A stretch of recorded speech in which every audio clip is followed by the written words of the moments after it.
আজকে আনন্দ পরিসরে একটি কুইজ প্রতিযোগিতা আছে।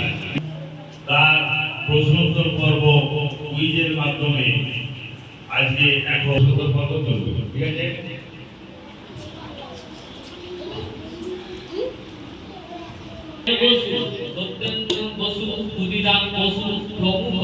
স্বাধীনতা সংগ্রামীরা থাকতেন মেদিনীপুরের কর্নেল গোলা কালী মন্দিরের পাড়ায়।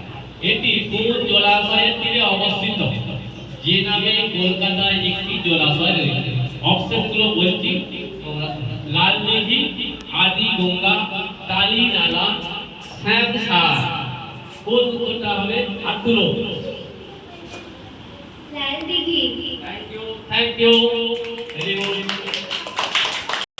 2 নম্বর প্রশ্ন, বেঙ্গল ন্যাশনাল স্কুল এবং বেঙ্গল ন্যাশনাল কলেজ 191/1 বউবাজার স্ট্রিটে 14 আগস্ট 1906 সালে উদ্বোধন করা হয়।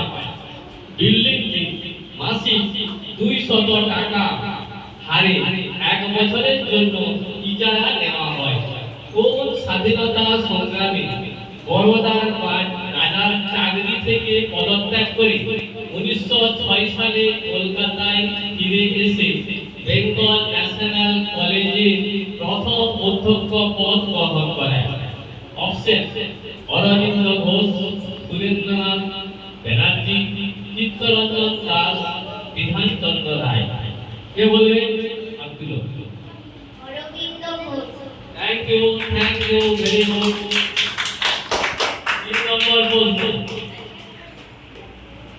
অধ্যাপক পটেলের ভারত বিরোধী মন্তব্যে প্রতিবাদ করায় নেতাজি প্রেসিডেন্সি কলেজ থেকে বহিষ্কার করা হয়। তিনি পরবর্তীতে কোন কলেজে যোগদান করেন? অপশনগুলো হচ্ছে saint Xavier's college, Jaipuria college, Pratishtha college, Ashutosh college. কে বলবে? Scottish church college. Very good, thank you. 3 নম্বর, আলিপুরদুয়ারে বক্সা দুর্গে একসময় কোন বিখ্যাত বাঙালি স্বাধীনতা সংগ্রামীকে বন্দী করে রাখা হয়েছিল বলে মনে করা হয়?